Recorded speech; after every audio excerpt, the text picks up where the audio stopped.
안녕하세요. 예, 5월의 철학책을 맡은 이진남입니다. 저는 강원대학교 철학과에서 근무하고 있고요. 예, 여러분들 만나 뵙게 돼서 정말 반갑습니다. 예, 제가 이번 달에 그 소개를 해드릴 책은 그 게랄트 휘터의 존엄하게 산다는 것. 그 인플루엔셜에서 나왔고요. 이 책의 원래 제목은 Was und stark macht als Einzelne und als Gesellschaft. 직역을 하면 이런 뜻입니다. 어, 각자로서, 개인으로서, 그리고 사회 전체로서 우리를 어떻게 강하고 건강하고 유능하게 만드는가. 뭐 이런 책인데요. 사실 여기서 키워드는 존엄이라는 말입니다. 그래서 비리디히카이트라고 하는데요. 독일어로. 이게 이제 영어로는 worth 아니면 dignity라는 뜻이고요. 가치 있음, 품위 있음, 품격 있음 뭐 이런 뜻입니다. 게랄드 위터라는 작가가 우리나라에 소개된 지 꽤 됐고요. 아마도 여러 권의 책이 번역이 되어 있는 걸로 알고 있습니다. 그래서 뭐 우리는 무엇이 될 수 있는가, 그리고 엄마와의 거리 25cm, 25cm, 그리고 아이를 행복으로 이끄는 네 가지, 불안의 심리학, 그리고 사랑하지 않으면 아프다. 뭐 이런 여러 가지 책들이 번역이 되어 있고요. 우리나라에서는 주로 그 아이를 어떻게 키울 것인가라는 육아법하고 관련된 그런 책들을 많이 보는데요. 이분의 원래 전공은 그 신경생물학입니다. 그리고 뇌과학자고요. 그리고 이제 독일 막스 플랑크 실험연구소에서 근무를 했고요. 뇌 발달을 계속 그 연구를 했죠. 그래서 이제 부모들에게 아이들의 뇌를 어떻게 발달시킬 것인가에 대한 대중서를 많이 썼던 분입니다. 그런데 놀랍게도 이번에는 굉장히 철학스러운 책을 썼어요. 그게 그 괴팅겐 대학교의 신경생물학 그 교수로 재직을 하면서 이분이 이제 계속 고민을 했던 것 같아요. 인간이란 무엇인가? 그리고 인간은 어떻게 살아야 되는가? 근데 이제 놀랍게도 신경생물학, 뇌과학을 연구한 분이 답을 내준 거는요, 존엄이에요. 존엄하게 살아야 된다. 이 책의 이제 추천사를 보면 이진우 교수님께서 그런 얘기를 합니다. 우리는 존엄사, 안락사, 그러면서 인간이 존엄하게 죽는 것에 대해서 많이 얘기를 하는데, 실제로 존엄하게 죽는 것에 대해서는 얘기하지만 존엄하게 사는 것에 대해서는 얘기하는 사람이 별로 없다 라고 하면서 이 책을 강하게 추천을 하고 있습니다. 저도 마찬가지입니다. 이 책을 보면서 철학자들이 하는 존엄하게 사는 얘기, 뭐 인간답게 사는 얘기, 행복하게 사는 얘기는 많이 들었어도 신경생물학자나 뇌과학자가 이 얘기를 한다? 그럼 어떻게 다를까? 라고 생각을 하면서 책을 봤더니 놀라운 내용들이 있더라고요. 자연과학적이고 뇌과학적인 기반에서 인간이 그 왜 존엄하게 살아야 되고 어떻게 해야지 존엄하게 살아야 되고 이런 얘기들을 하고 있습니다. 자, 처음부터 이분의 하는 얘기를 조금 설명을 드리면 우리가 사는 세상은 변화무쌍한 삶입니다. 불안하죠. 굉장히 복잡합니다. 그런데 복잡한 삶을 어떻게든 단순하게 줄이려고 단순화시켜서 우리는 인식을 하고 우리가 이해하는 대로 인식을 하고 싶어 합니다. 그게 인간의 누구나 갖고 있는 욕망이죠. 그래서 사람들은 귀차니즘에 빠지죠. 그래서 남들이 대신해서 나를 대신해서 결정해 주길 바라고 나의 자유를 반납하기를 바랍니다. 그래서 때로는 가상세계 속으로 빠져들기도 하고요. 때로는 그 민주시민으로서 누려야 될 비판의식과 뭐 이런 것들을 다 반납하고 독재자를 향해서 표를 던지고 그래서 몇십 년 전에 그 히틀러라는 사람이 민주적인 나라에서 민주적인 선거를 통해서 총수가 되고 그리고 독재를 하지 않았나요? 자, 이렇게 인간은 자기에게 주어진 자유를 버거워해요. 그리고 그 자유를 어떻게든 반납하고 단순하게 살고 싶어하는 게 인간의 본능이라는 겁니다. 그래서 단순화를 위해서 사고체계의 어떤 질서를 되찾으려는 노력들을 자연스럽게 한다고 이 뇌과학자는 얘기를 하고 있습니다. 그래서 뇌의 혼란을 줄이고 그 과도한 에너지 소비를 감소시켜서 편하게 살려고 하는 방법들을 계속 모색을 했다는 거죠. 그런데 결론적으로 이게 다 실패했다는 겁니다. 왜 실패했을까요? 자, 그러면서 이 게랄드 휘터는 얘기를 합니다. 인간의 뇌 구조는 동물과 달리 그 뉴런의 연결 패턴이 정해져 있지 않다고 얘기를 하죠. 그 연결 패턴을 형성하는 과정에서 관계를 맺는 사람이 중요한 영향을 미친다고 얘기를 합니다. 그래서 각자의 인생과 그다음에 타인과의 공존 뭐 이런 것과 관련해서 일종의 어떤 뇌 안에서 패턴 이런 것들이 만들어지고요. 그것들이 우리가 생각하는 가치나 태도나 신념을 형성을 한다고 얘기를 합니다. 인간에게 있어서 일종의 내면의 나침판이 있다는 얘기죠. 그래서 누구나 우리는 나는 이러이러한 사람이 되고 싶다라는 어떤 그 내적인 표상을 머릿속으로 가진다는 겁니다. 우리 뇌를 무질서한 상태에서 구해주고 그리고 장기적으로 뇌에서 그 소비되는 에너지를 감소시켜주는 그런 노력들을 인간은 본능적으로 하게 된다는 얘기입니다. 그게 바로 존엄이라는 거죠. 존엄하면 뭔가 추상적이고 어려운 단어처럼 여겨지죠. 인권이라든가 존엄이라든가 내면에 뭔가 확신으로 깊게 박힌 것, 인간으로서의 특성을 부여하는 것, 그리고 자기의 고유한 인간됨의 어떤 행동으로 표출되게 하는 관념, 그것이 존엄이라는 거예요. 그러니까 우리 같은 철학자들이 얘기하는 존엄이 아니고요. 뇌과학자가 자연과학적인 그 기반에서 얘기하는 존엄입니다. 그러니까 조금 더 객관적이고 또 신뢰감이 들지 않나요? 그래서 존엄의 정의를 자연과학적으로 조명하고 정의를 내립니다. 그래서 자신의 존엄을 알게 된 사람은요, 결코 흔들리거나 현혹되지 않는다라고 얘기를 하죠. 그래서 대신에 이제 존엄하지 않는 삶을 살아가는 사람, 존엄을 발견하지 못한 사람, 이런 사람은요, 사실은 자기 자신을 사랑하지 못하는 사람이고요.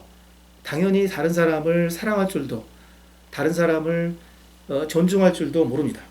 그래서 자기 존엄을 아는 사람은 자기뿐만이 아니라 그 다른 사람의 존엄까지도 인정을 하면서 사는 사람이고요. 그래서 이 세상을 그런 사람들끼리만 모여 산다면 정말 아름다운 삶이 되지 않을까, 뭐 이런 생각을 했습니다. 자, 이제 디테일하게 1장부터 얘기를 해볼까요? 1장에서 이런 얘기를 합니다. 그 자기가 11살 때 버스 정류장에서 어떤 할아버지가 지나가면서 길을 물었다는 거예요. 그러면서 이제 길을 가르쳐주고 같이 걸어가면서 쭉 얘기를 하는데, 이 할아버지가 그 식물 채집을 하고 뭐 이런 직업을 가졌던 사람인 것 같아요.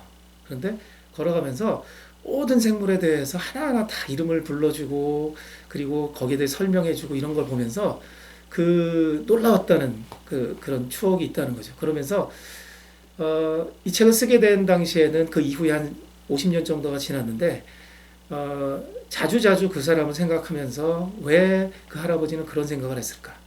그리고 이 자기 주위에 있는 많은 것들에 얼마나 그렇게 관심들을 가지고 살 수 있을까?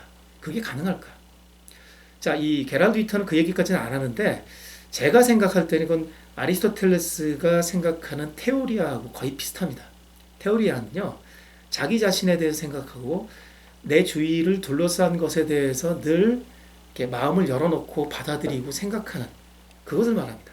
그게 바로 아리스토텔레스가 얘기했던 에우다이모니아, 행복입니다. 그래서 게랄드 휘터는 11살 때 길을 물어봤던 할아버지로부터 아주 품격 있는 행복을 발견한 거예요. 이건 제가 해석한 건데요.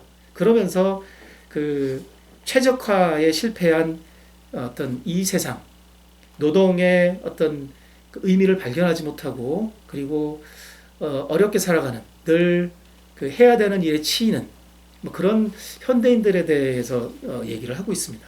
그래서 자신과 관련 없는 쓸데없는 일을 하면서 그 시간을 소비하는 사람들, 이런 사람들의 대표적인 예로 우리가 늘 지하철에 보면 이렇게 보는 사람 있죠.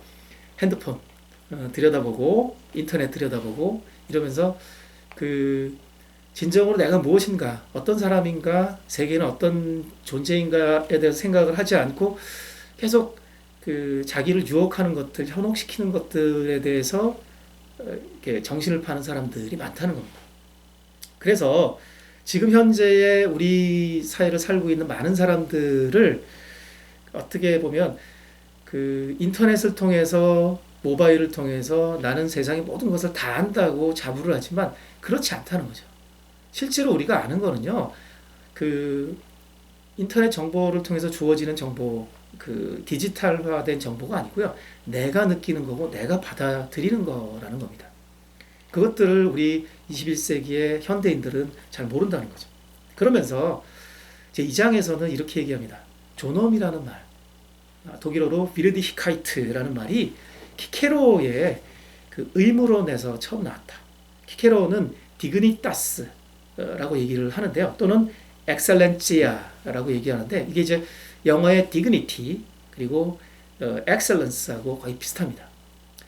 그러니까 쉽게 말하면 탁월함이죠. 그리고 자기 자신이 탁월하다는 걸 알고 탁월한 인간으로 만들어 가려고 하는 것.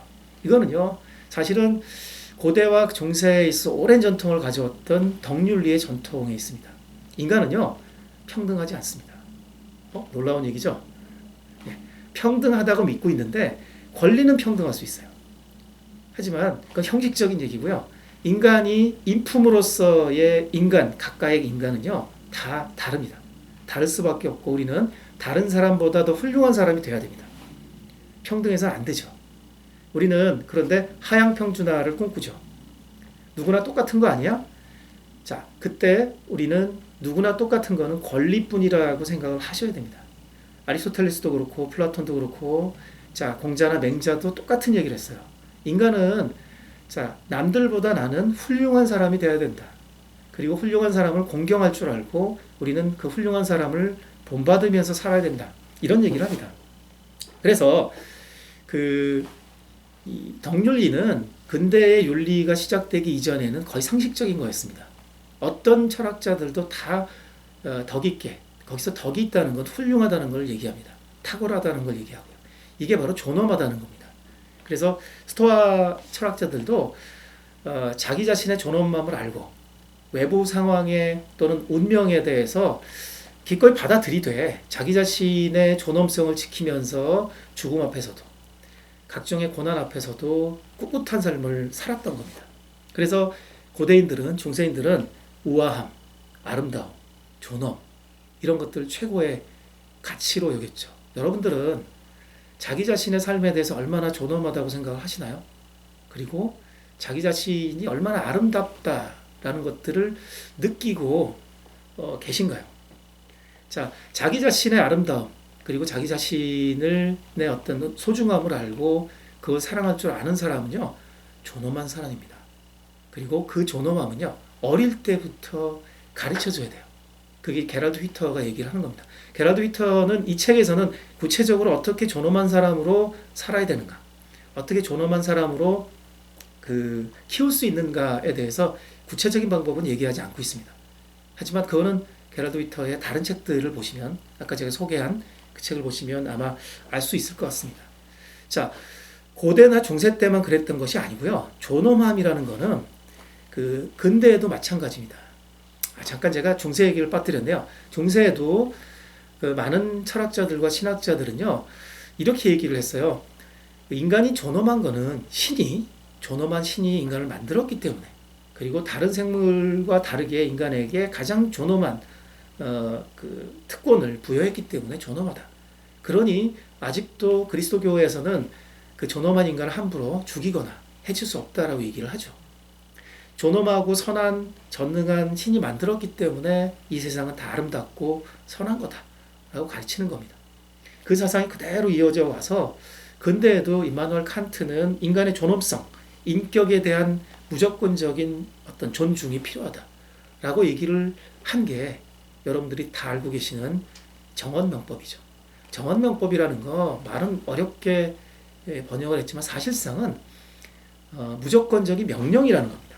무조건적인 명령은 모든 사람은 다 존엄하기 때문에 그 존엄함을, 그 존엄한 인격을 인격 대 인격으로 존중하고 다른 사람을 수단으로 여기지 말고 하나의 인격체로 그 자신이 목적을 가진 존재로 인정을 하라라는 얘기입니다.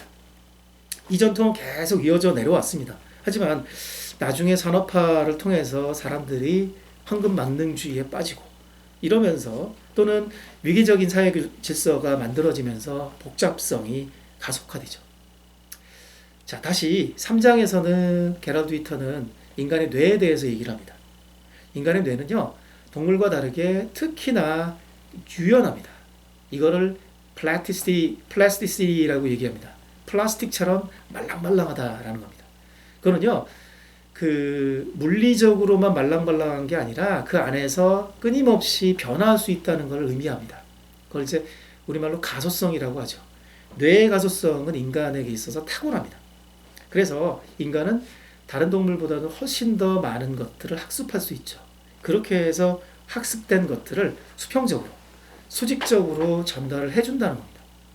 그게 뭐냐? 수평적으로 전달을 해준다는 거는 그 공동체의 구성원들에게 전파를 해주고, 수직적으로는 다음 세대에게 연결을 해준다는 거죠. 그래서 지식은 계속 쌓아지고, 어릴 때부터 그 지식들을 가지고 인간들은 그 자기 조상들보다 훨씬 더 똑똑한 인간들이 된 거죠. 그러면서 뇌의 용량들은 커지고, 이러면서 인간은 태어날 때부터 더 많은 것들을 학습할 수 있는 능력들이 만들어졌다는 겁니다.